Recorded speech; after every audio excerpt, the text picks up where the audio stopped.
Hello friends, welcome back to my YouTube channel cricket with லோகோ. So நேற்றுக்கு வந்து பார்த்தீங்கன்னா குவாலிஃபயர் ஒன் நடந்து முடிஞ்சிருக்கு. அண்ட் ஆர்சிபி குவாலிஃபை ஆயிருக்காங்க ஃபைனல்ஸ்க்கு.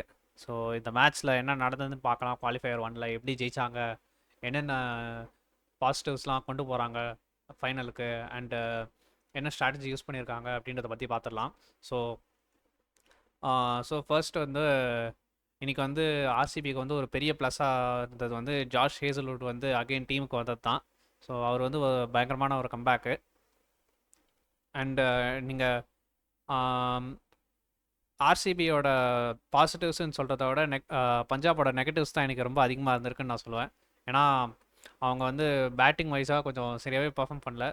சரியாகவே பர்ஃபார்ம் பண்ணலன்ற இதில் நான் என்ன சொல்கிறேன்னா லைக் அவங்க ஒரு அக்ரெசிவ் அப்ரோச்சை தான் எப்போவுமே எப்போவுமே வச்சுட்டே இருந்தாங்க. ஸோ எவ்வளோ விக்கெட்ஸ் விழுந்தாலும் ஒரு அக்ரெசிவான அப்ரோச்சில் தான் அவங்க ஆடிட்டே இருந்தாங்க. அதாவது ரன்ஸ் அடிச்சுட்டே இருக்கணும். அதனால் நிறைய கிராஸ் பேட் ஷாட்ஸ்லாம் ஆடினாங்க. ஸோ அக்ரெசிவாக ஆடுறதுன்றது வேறு, அக்ரெசிவாக ஆடலாம் நீங்கள். ஆனால் நீங்கள் ஷார்ட் செலெக்ஷன்ன்றது ரொம்ப முக்கியம். ஸோ நிறைய கிராஸ் பேட் ஷாட்ஸ் ஆடினதுனால அவங்க நிறைய விக்கெட்ஸ் விட்டுருக்காங்க. ஸோ கிராஸ் பேட் ஷாட்ஸ் ஆடுறதுல ஒன்றும் தப்பு இல்லை. ஆனால் நல்ல பால் போடும்போது நீங்கள் ஒரு கிராஸ் பேட் ஷாட்டை ஆடினா கண்டிப்பாக விக்கெட் தான் விழும். ஸோ அதுதான் அவங்க நிறைய மிஸ்டேக் பண்ணியிருப்பாங்க. சரி, ஃபர்ஸ்ட் பிரியன்ஸ் ஆர்யா அவர் ஆன் தி ரைஸ் ஆடுவார், ஏரில் போவோம், அது அவுட் ஆகிக்கிடுவாங்க. ஸோ அது ஒரு பிளானாகவே வச்சுருந்தாங்க பிரியன்ஸ் ஆர்யாவுக்கு. ஸோ அவர் ஏன்னா எப்போவுமே ட்ரைவ் அடிக்க பார்ப்பார் எப்போவுமே அந்த ஆஃப் சைடில் போட்டால். ஸோ ஆன் த ரைஸ் போட்டு அங்கே ஒரு ஃபீல்டர் வச்சுருக்காங்க கவரில். ஸோ கவரில் வச்சு அவரை ட்ராப் பண்ணியிருக்காங்க எஸ்டே ஆள் வச்சு. அண்டு பிரப்சிம்ரன் சிங் 2 பால் ஏறி 4 அடிச்சிருவார், 2 4. அண்ட் அதுக்கப்புறம் திரும்பி இன்னொரு வாட்டி ஏறி வருவார். புவனேஸ்வர் குமார் அதை பார்த்துட்டு ஷார்டன் பண்ணுறாரு லெங்க்த்தை.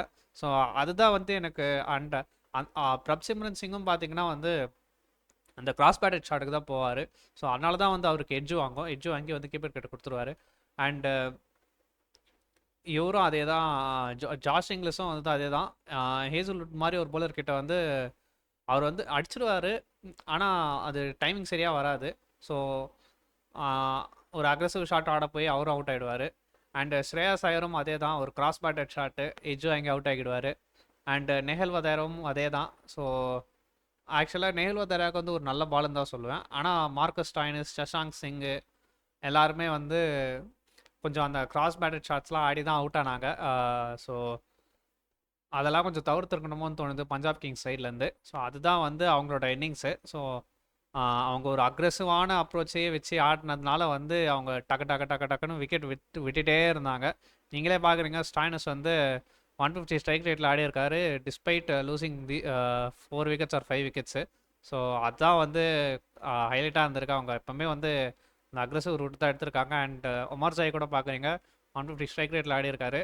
ஸோ 150 ஸ்ட்ரைக் ரேட்டில் ஆடலாம், ஓகே. ஆனால் நீங்கள் விக்கெட்ஸ் விட்டதுக்கப்புறம் நீங்கள் கொஞ்சம் பொறுமையாகவே ஆடிக்கலாம். ஏன்னா ஒரு 150ஆவது வந்தால் ஒரு டீசெண்டாக டிஃபெண்டபுளாக இருக்கும். ஏன்னா அட்லீஸ்ட் அப்போயாவது உங்களுக்கு ஒரு சான்ஸ் இருக்குது. ஸோ நீங்கள் பவுலர்ஸ்க்கு ஒரு சான்ஸ் கொடுக்கணும். அப்போ தான் அவங்களால பெர்ஃபார்ம் பண்ண முடியும். நம்ம இதுக்கு முன்னாடி பார்த்துருப்போம், பஞ்சாப் கிங்ஸ் 111 டிஃபெண்ட் பண்ணுவாங்க அகெயின்ஸ்ட் கேகேஆர். ஸோ அதில் பார்த்தீங்கன்னா சஹல் தான் பயங்கரமாக போட்டு விக்கெட் எடுப்பார். அண்ட் இன்றைக்கி அவங்கக்கிட்ட சஹல் இல்லை, அண்ட் இவரும் இல்லை, மார்க்கோ யான்சனும் அந்த மேட்ச்சில் நல்லா போடுவார், அவரும் இல்லை இந்த மேட்ச்சில். ஸோ அவங்களுக்கு போலிங் வைஸாக கொஞ்சம் கஷ்டமாக தான் இருந்தது இன்றைக்கி. ஸோ அதனால் நீங்கள் பேட்டிங்கில் எவ்வளோ மேக்ஸிமைஸ் பண்ண முடியுமோ, ஸோ உங்கள் 2 மெயின் பவுலர்ஸ் இல்லை. ஸோ அப்போ நீங்கள் மேக்ஸிமைஸ் பண்ணும் உங்கள் பேட்டிங்கில். சரி, ஓகே, 4 விக்கெட் 5 விக்கெட் விழுந்துருச்சு, அதுக்கப்புறம் என்ன பண்ணுறதுன்னு தெரியாமல் முடிச்சுட்டு இருந்தீங்கன்னா அப்போ நீங்கள் பொறுமையாக ஆடணும். ஸோ பொறுமையாக ஆடி தான் ரன் சேர்க்கணும். நீங்கள் அப்போவும் நான் அக்ரெசிவாக ஆடுவேன், அக்ரெசிவாக ஆடுறது கூட பரவாயில்ல, கிராஸ் பேட் ஷாட் ஆடுறது தான் ஒரு பெரிய தப்புன்னு சொல்கிறேன். ஸோ அதை அவங்க தவிர்த்துருக்கலாமோன்னு தோணுது. அண்டு ஆர்சிபி போலிங் பார்த்தீங்கன்னா சூப்பர்பான போலிங்கு, பயங்கரமாக அந்த லெங்க்த்தை அடித்தாங்க, குட் லெங்க்த்தை. அண்டு அந்த குட் லெங்க் தான் மெயின் அந்த பிரியான்ஸ் ஆர்யாவோட விக்கெட் எடுக்கிறதுக்கு காரணம். அண்டு அதுக்கப்புறம் பார்த்தீங்கன்னா ஹேசல்வுட் கூட அதே தான், அந்த ஹார்ட் லெங்க்த்து ஹிட் பண்ணி அவர் ஒரு slightly back of the length bowler தான் அவர் எப்போவுமே. ஸோ அந்த ஹார்ட் லெங்க் போட்டு விக்கெட்ஸ் எடுத்தார். அண்ட் சுயாஷ் சர்மா வந்து இன்னைக்கு ஒரு பிரில்லியண்ட்டான ஸ்பெல்லு அகெயின். அவரும் வந்து அந்த லைன் அண்ட் லெங்த் வந்து கரெக்டாக மெயின்டைன் பண்ணார். ஸ்டம்ப் டு ஸ்டம்ப் போட்டார். ஸோ ஸ்டம்ப் டு ஸ்டம்ப் மட்டும் இல்லாமல் வந்து அந்த டிரைவிங் லெங்க்த்தும் போடாமல் ஷார்ட்டாகவும் போடாமல் வந்து ஒரு இன்பிட்வீன் லெங்க்த்தில் தான் போட்டார். ஒரு குட் லெங்க்த்தில் தான் போட்டுட்டு இருந்தார். ஸோ அதனால தான் வந்து எல்லா பவுலர்ஸ்க்கும் வந்து விக்கெட்ஸ் கிடச்சிது. அண்ட் அதுதான் வந்து ஆர்சிபியோட போலிங்கு. அண்ட் ஆர்சிபி பேட்டிங் சொல்லவே வேணாம். அவங்க ஈஸியாக முடிச்சிட்டாங்க. 10 ஓவர்ஸில் வந்து முடிச்சிட்டாங்க கேமை. So Phil Salt and Virat Kohli வந்து ஆடுவாங்க ஃபஸ்ட்டு. மேபி கோலி வந்து அவுட் ஆகிடுவார். ஓகே, 12/12.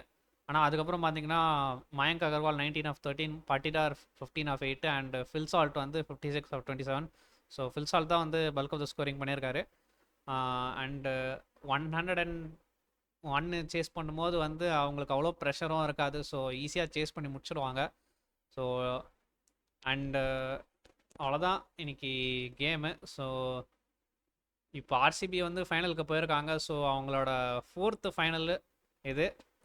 ஸோ ஆல்ரெடி வந்து 2009 போயிருக்காங்க, 2011 போயிருக்காங்க, 2016 போயிருக்காங்க. ஸோ மூணுத்துலேயுமே தோற்றுருக்காங்க. அண்ட் இந்த வாட்டி வந்து 4வது தடவையாக வந்து ஃபைனலுக்கு வந்திருக்காங்க. ஸோ ஜெயிப்பாங்களா மாட்டாங்களான்றது வந்து ஃபைனல் பார்த்தா தான் தெரியும். ஸோ நீங்கள் என்ன நினைக்கிறீங்கன்றத கமெண்ட்ஸில் சொல்லுங்கள். ஸோ இந்த வாட்டி வந்து ஆர்சிபி ஜெயிப்பாங்களா இல்லை மாட்டாங்களா அப்படின்றத வந்து நீங்கள் கமெண்ட்ஸில் சொல்லுங்கள். ஸோ இதோட வீடியோ முடிச்சுக்கிறேன். So thank you. ஸோ இந்த வீடியோ பிடிச்சிருந்தா லைக் பண்ணுங்கள். அதே மாதிரி உங்கள் ஃப்ரெண்ட்ஸ் யாராவது கிரிக்கெட் பார்ப்பாங்கன்னா ஷேர் பண்ணுங்கள். இல்லை நீங்களே கிரிக்கெட் பார்ப்பீங்கன்னா வந்து மற்றவங்களுக்கு ஷேர் பண்ணி விடுங்க.